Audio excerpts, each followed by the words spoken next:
Look, on Leadership Now, I promised never to do commercials, but here we are. Why? Well, I have a new book in the works. It's coming out spring 2026, and I wanted to give you an advance heads up about it. The title, The Future of Work is Gray, and it's kind of a big deal to me because the book dives into the age crisis that's reshaping work as we know it. It's something that I call age debt, but spoiler alert, it does turn into some solution. There's some hope, there's some positive, and that's called the experience dividend. So if your workplace still thinks that age is a liability, well, it's time to retire that mindset. In fact, we might want to retire the word retire. So yeah, I don't do ads. This is a special occasion, and for it, I am willing to go gray. And maybe Grey Goose will sponsor me, not sure. Anyway, spring 2026, the future of work is gray.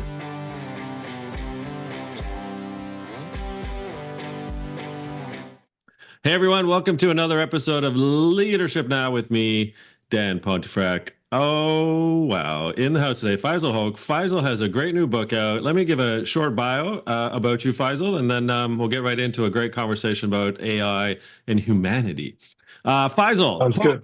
Distinguished entrepreneur, author, and thought leader, renowned for his contributions in many things, including technology and the intersection of management. Born in Bangladesh, he began his entrepreneurial career at around the age of 14, amazingly. Later moved to the United States, where he built his first commercial software product at the ripe age of 19.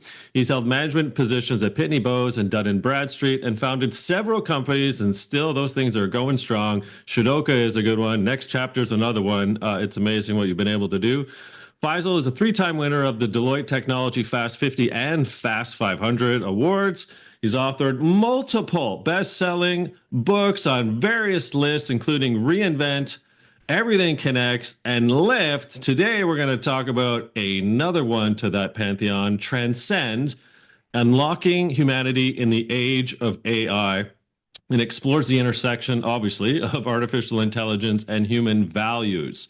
His insights have been featured in prominent publications, including things like Fast Company, Business Insider, The Wall Street Journal. The list goes on. Faisal, great to see you. The book is amazing. Good to see you. I had a good sneak peek when you're in the midst of writing it. So it's great to know that everyone gets a chance to read The Tomb now. But really, let's start with like the overarching premise, and you get into things that I wish other authors were getting into when they're writing about artificial intelligence, and that's the integration of human-centric values. So AI, human values, why don't we start there? And if you just sort of give us a primer on what you mean by that intersection and how maybe we need to be thinking out for what the human-centric values mean around artificial intelligence.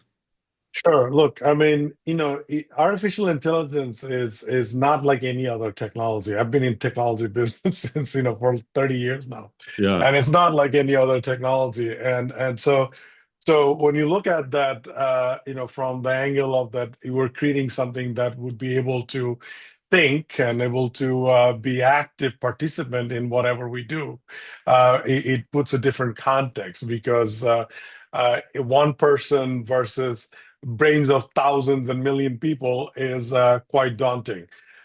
So when we looked at the book, and when I'm saying we, me and my team of cracking research team that I have, is that we looked at it like, okay, look, there's the business and there's the technology, but there's the humanity that kind of sits in between. And when you talk about the opportunity and the risk, it kind of gets very philosophical. So if you look at the book, it's really intersection of philosophy, business, technology, and humanity, and how do we really protect the human agency and not become a slave to this new technology that we're collectively pushing out there and trying to do something with it. That's an interesting point to start, Faisal, because you do weave that thinking in throughout the book. And there's a couple passages I'm going to play back to you because I really obviously like the book. But here's one. Let's start here. So I'll read this, or I'll read your own words, Faisal, and then let's talk about your own writing. So you write, A large part of human life isn't really about the destination. It's about the journey involved in getting there. And we might ask ourselves if we want to sit in an AI powered self driving car on life's journey, or if we prefer to drive the car ourselves with all the pleasures and burdens that choice brings with it. More precisely, we will need to ask ourselves what mix of the two will work best for us. Now, that is a powerful metaphor for many different reasons. Let's Yeah, just start there. Expand a bit on that metaphor. sure. It's it's funny you picked up this paragraph because when we were when I was writing about this, I was actually thinking about I had a trip in Stuttgart in Germany, and I rented this a fancy Mercedes, and it was complete. It was not totally self-driving, but it had all the bells and whistles, and this is like sometimes early last year while Mr. writing the book, and started telling me that I'm veering off. I should stop for a coffee break. I had like an 8-hour flight, and then from Frankfurt to Stuttgart, I was driving, and it was giving me all kind of warning sign, and sometimes like actually literally taking over. And I started thinking about like this is I really do I really want to like give up my freedom to a machine that does all this stuff. And then I started, when we were writing the book, you started thinking like, okay, look, the show you see a Netflix stuff, and then next time you turn it on, it's telling you, 10 other choices that are exactly like that. You bought a pair of shoe on Amazon 2 years ago, and it's telling you to write, it's time to buy a new pair that looks exactly like the one you bought before. It's like slowly influencing your thinking pattern, and the convenience, for the sake of convenience, you're outsourcing your thinking pattern, right? Is that what we want to be? And if that's what we want to be, then we've kind of lost our human agency. So it comes from that angle or that thought process. So do you think then perhaps Faisal, and I know you get to this in the book, so I'm probably asking a question that you know the answer to, but when you bring up terms like agency and human values and outsourcing our decision making, these are very like decisions, agency, almost like eudaimonia. These are philosophical Yes. concepts. And so Yeah. is it fair to say that partly for writing the book, it's to sort of signal a warning sign that we may end up this way, i.e., Yeah. outsourcing it all and losing agency if we're not careful? Yeah, 100%.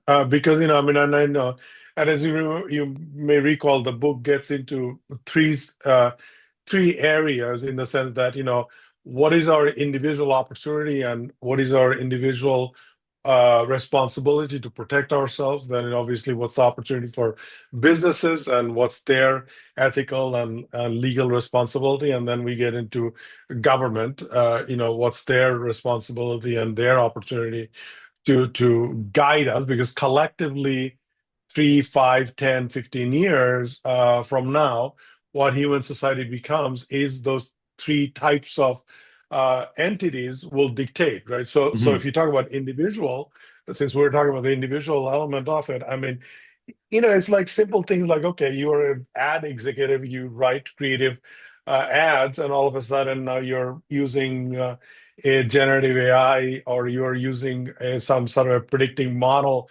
that helps you to decide, okay, what kind of messaging will, resonate, and before you know it, you start little by little, and then you're not even thinking, you just say, okay, give me a ad for this audience, and boom, it just gives you this copy that you're supposed to write yourself. So I mean, there's this slowly and gradually in our personal behavioral pattern and in our work pattern, we have these great opportunity and threat to completely outsource ourselves. It Mhm. doesn't even have to be replaced by another human being. We're doing it to ourselves, right? And it's very, I mean, it's very addictive in the sense that, I mean, I can't think, so let me go and figure it out. And and I ask question, and it tells me, right? I mean, now we're talking about consumer-centric generative AI stuff, but I mean, most of my actual work is on the enterprise side. Yeah. Enterprise side, is similar, like because like I mean, we're gonna be faced with next generation of AI where they're really agentic AI, where they're gonna be like a human partner, and we're gonna have to allocate work to this thing or machine, whatever you want to call it. And as a leader, you're gonna have to be faced with, okay, how much do I give it to that agent, and how much do I give it to my human resource? How much do I really, get rid of the human resource in the name of efficiency, and what does that do to me? So these are very philosophical questions, right? There's a competitive and profit motivation behind this decision, but these are very philosophical questions. Well, if we segue a little bit more further into the enterprise and the organization, when you bring up agentic AI, Faisal, and there's a really good example of HR, human resources. So where can we save money, time, increase efficiency, effectiveness of HR?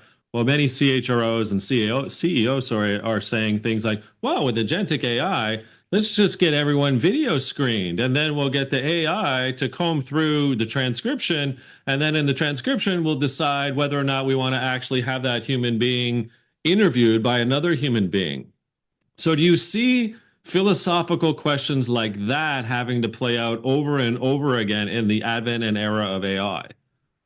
100%. And I mean, because AI is a mirror of our society, right? And AI is a mirror of whatever we're feeding it. So obviously, there's a huge element of bias. So, for example, you could say, okay, well, we're going to get these people, just taking, unpacking your example of interviewing.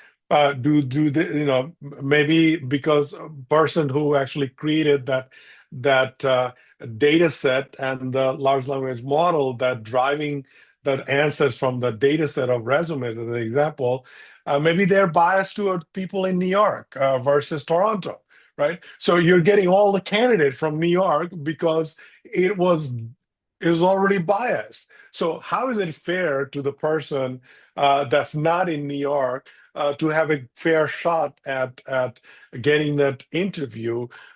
You're already eliminated, right? So the human bias is going to be multifolded, exponentially, portrayed in this mirror, because now the algorithm is that much more biased because you fed a bunch of biased data. And by the way, it's not just and it gets very personal, not just from professional point of view. I mean, like I think about this quite often because I have a cancer surviving son who's in now 22. And he has a cancer that's usually are found in people who are later in their life. So all the data you find are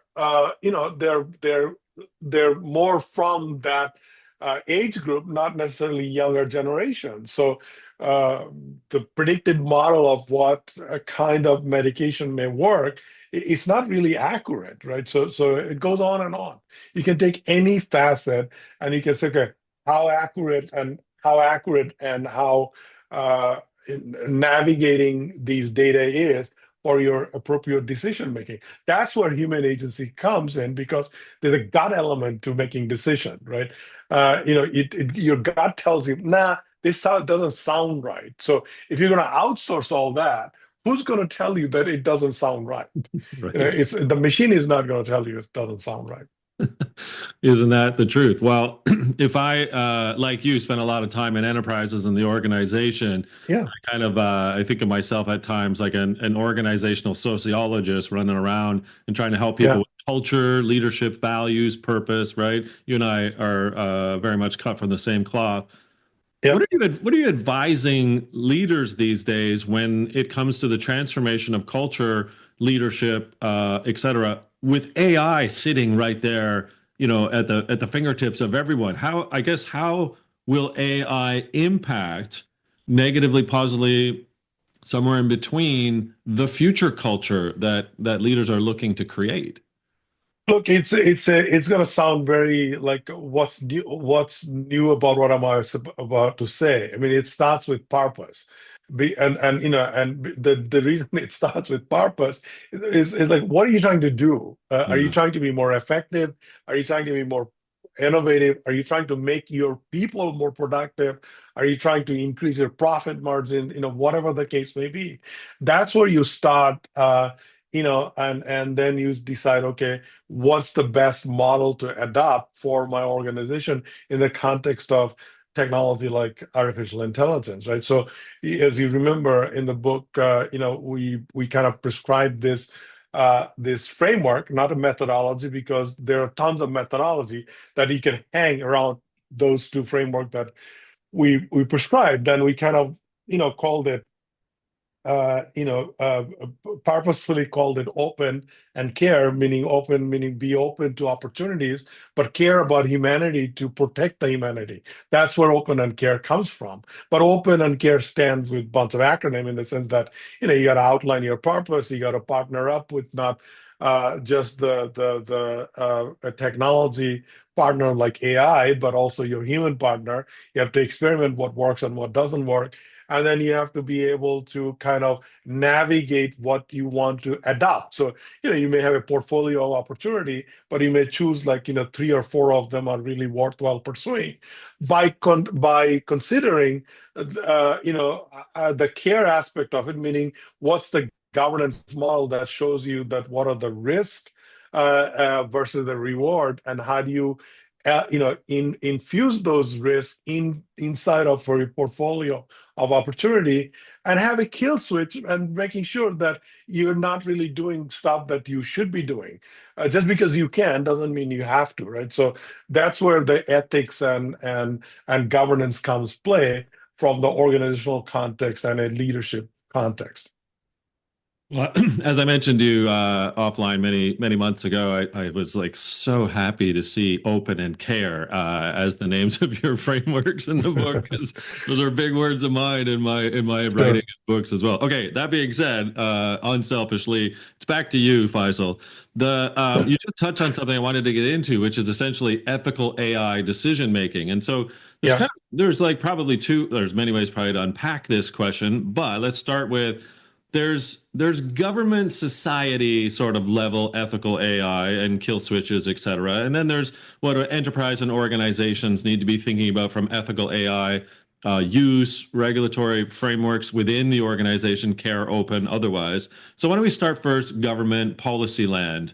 This seems to be literally debated on a daily basis, whether you're in the Basically, EU, whether you're in Asia Pac, and whether you're in North America, differing opinions on, let's just say, kill switches. So what's your take on what society really needs to be thinking about at that government policy level?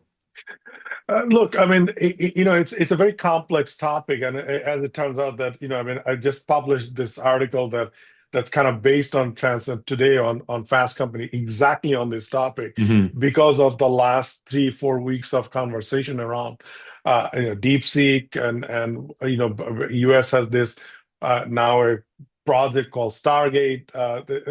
All kind of stuff is going on, right? But I mean, you have to look at it from a geopolitical risk point of view. You have to look at the human risk element aspect of it, and then you have to look at it from how can we innovate.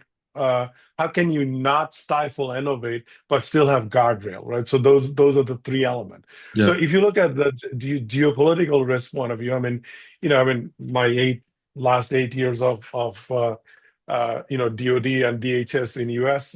Government, it gives me an angle where I can't not think about it. And there's rogue agent inside the country, and there's all kind of other stuff outside of the country, and there's a race going on, right? So, Yeah. for example, if you look at something like DeepSeek, and there's lots of conversation about TikTok, and now there's lots of conversation about DeepSeek in the sense of collection of data, manipulating the population in certain behavioral pattern and thinking pattern. I mean, those are all geopolitical risk, and obviously there's the technology race that's going on, right? So Yeah. there's that element of it. So, and then if you look at from a internal and from a enterprise point of view, there's you have to kind of classify, you categorize the enterprise.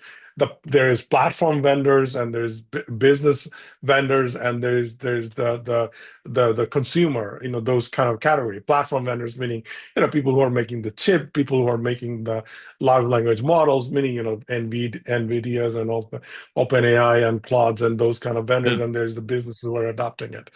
And there's the consumer, because unlike any other technology, I mean, this is highly democratized, right?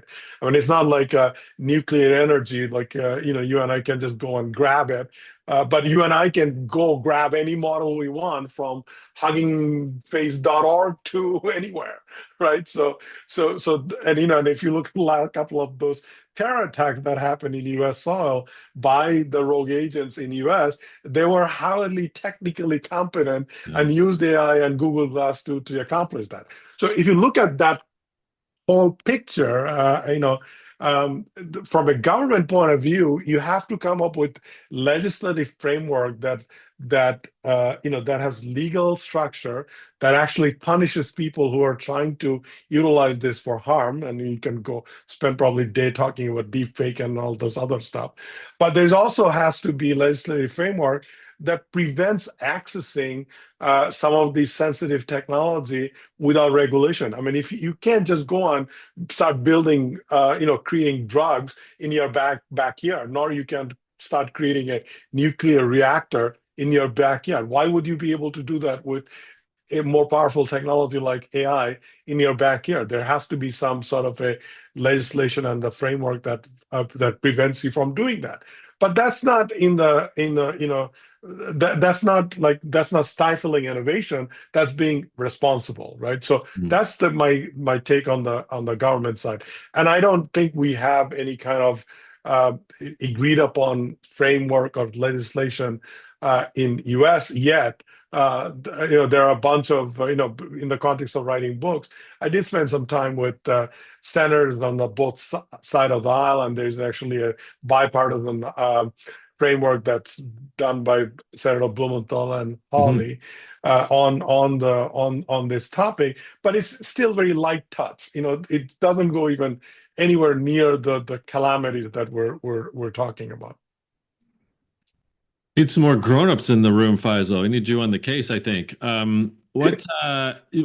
laughed a little bit to myself because every now and then during some workshops or keynotes, I'll bring up the 2016 example of Microsoft and Tay, the attempt at Microsoft after they worked first in China and then in the Redmond team to build out an artificial intelligent chatbot to Twitter, Tay, and it lasted 24 hours because Twitter turned into, or Tay, I should say, turned into a misogynist, Holocaust denier, Yep. Nazi supporter, right? Just terrible stuff. But what you're making in the book with sort of that introduction to the story is you bring up other historical examples, and you actually ensure that we as leaders should be looking to our history and other Yes. lessons with technology in general that we need to Yeah. apply going forward in this new era. So tell me a bit about your perspective of history and how that should inform where we're trying to head with AI in a values-centric world. Sure. Look, I mean, it's both history and philosophy, right? I mean, look, Yeah. I mean, you can look at, the atom bomb as an example, right? It could have been. I mean, we did some really bad stuff with it, but it also we got very, proactive and kind of put some guardrails. So that's what created that you can, not everybody can go and get access to these kind of things and do whatever they want to do. Now, so that's the history lesson, right? Yeah. And the but in terms of AI and in terms of this information technology driven technology, I mean, this generation kind of grown up with it. We take it for granted. If we can't have it tomorrow, the world will fall apart, kind of a mentality. And we have fed the reason that chatbot turned into the way it turned into is because it's just grabbing stuff that's out there and then putting it back to you. Yeah. So what social media contains these days. I mean, it contains exactly that kind of stuff. There's Right. some good here and there, but it's mostly those kind of bad stuff, right?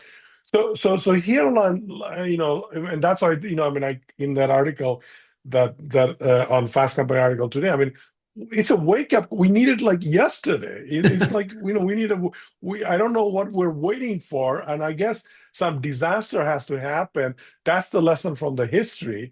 Till some disaster happens, we don't tend to be very proactive, right? And we've seen this kind of like, last 15, 20 years of social media where, there's an element of AI in the sense that algorithmic,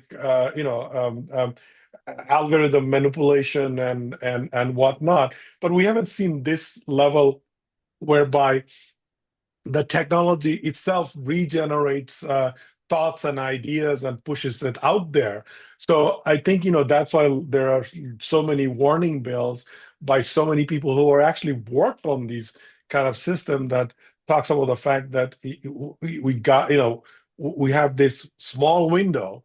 And then actually that's how we end up the book, that what humanity will be is what humanity does or doesn't. So collectively, whatever we do, that's where we will end up. And I don't think anybody has the answer what we should be doing, whether that's a business leader or whether people like you and me writing and talking and practicing this stuff, or the platform vendors. But I go back to this question of just because we can doesn't mean we should or we must. That's kind of where I Yeah. stand on the topic. You're I don't want this any listener or viewer to think that this is a calamitous situation. In fact, you're very hopeful. Transcended Yes, I am. to me a very positive book and how Yeah, we can intersect sort of humanity or human values, I would say, and then the point of artificial intelligence. And we tease it a little bit with both the open and the care framework. So why don't we start yeah, with open? So tell us a bit of, well, if you want both, like mash them together if you so sure. choose. But these are hopeful paradigms, frameworks. Yes, So tell us a bit absolutely. about those too. Look, I mean, there's all sorts of things you can do as an individual, as a business, as a government agency that can make human life better, more productive, more creative, more, a better quality of life. You name it, you can do it. So, take for healthcare. I mean, the drug discovery process, the cost of care, the accuracy of diagnosis, these are all is getting better and will get better. Coming up with predictive models for weather patterns, coming up with product and services that actually matters, that's more convenient. All that can be, done.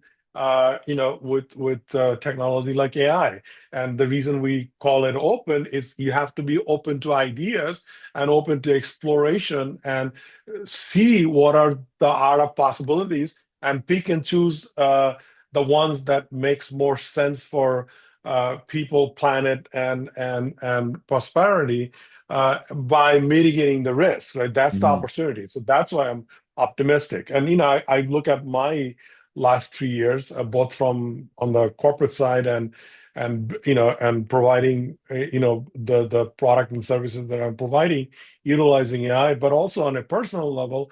I mean, I do research so much faster Yeah. because I have these tools, right?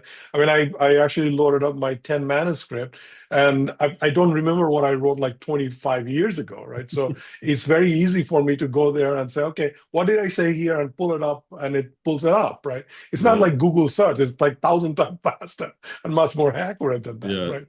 And then so these are all the positive stuff, and the reason we talked about care is really not like, okay, don't do this. It's like coming up with the risk mitigation model and a risk portfolio for every opportunity that you're exploring, and how do you protect yourself so that you don't, you know, extinct, the humanity as a whole, or slowly become a vegetable, if I can use that term, where you completely outsource your every faculty and you no longer want to think.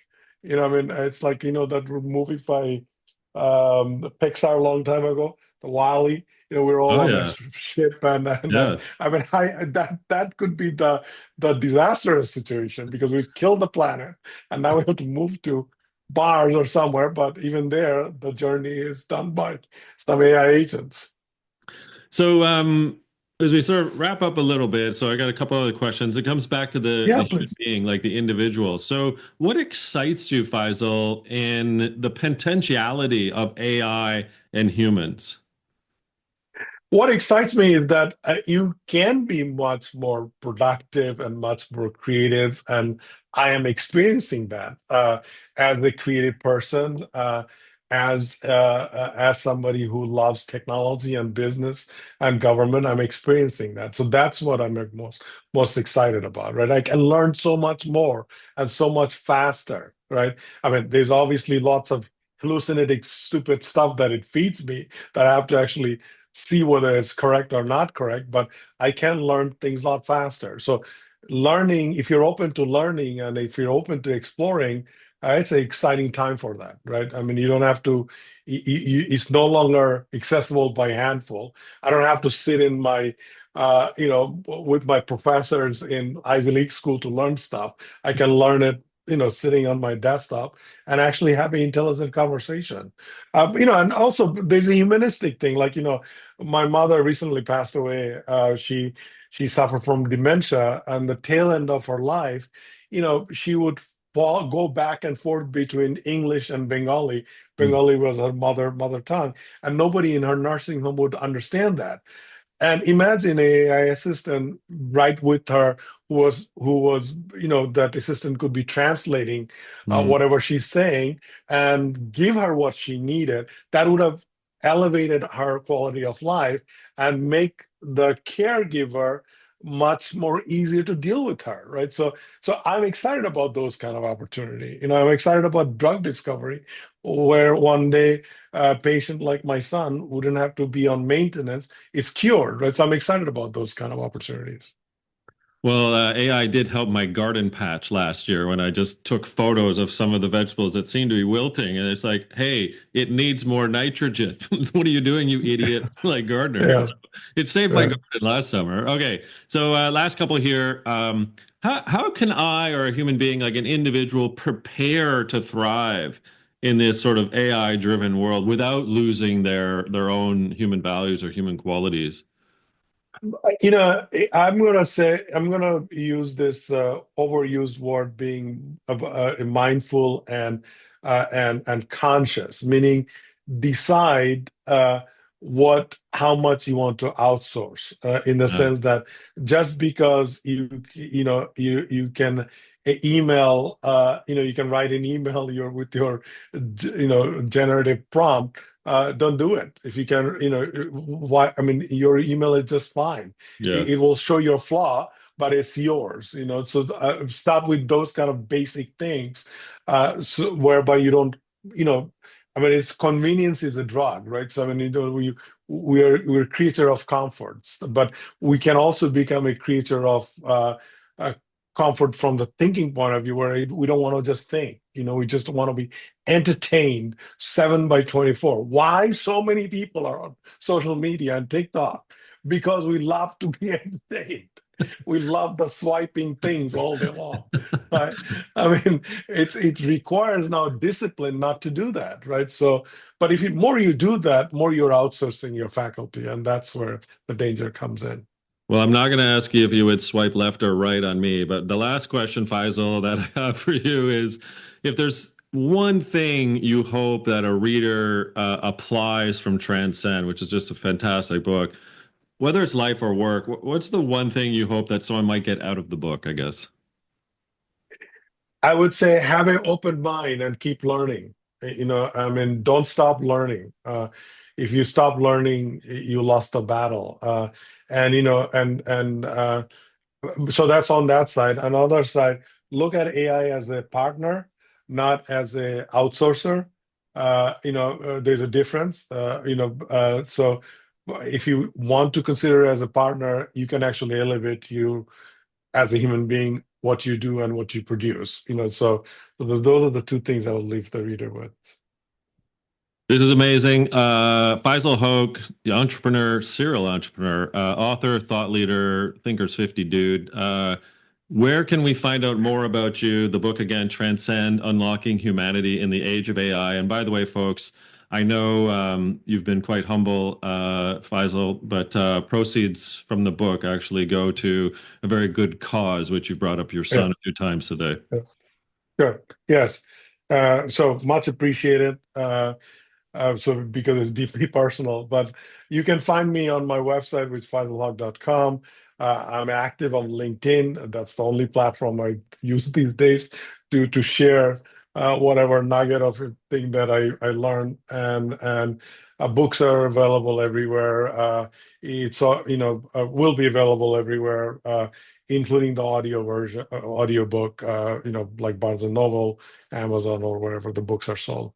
And thanks for having me, Dan. I really enjoy our conversation. Well, you're a good man. There's nothing artificial about you, Faisal. You are intelligent beyond belief. So we'll just call you I. Thank you, And sir. human. You're a Thank you. human. Oh my gosh. I'm a So human human and dull. being. Everyone, I'm a Faisal human Hoque, being. we'll put all that information in the show notes. But again, Faisal, congratulations on Thank you. Thank perhaps you. your best work yet. Really Thank appreciate you. the book. And thanks for allowing me to be a pre-reader on that as well. Thank you. It's an honor. All right, folks, that's another episode of Leadership Now with me, Dan Pontefract, Faisal Hoque in the house. Again, the book, Transcend, Unlocking Humanity in the Age of AI.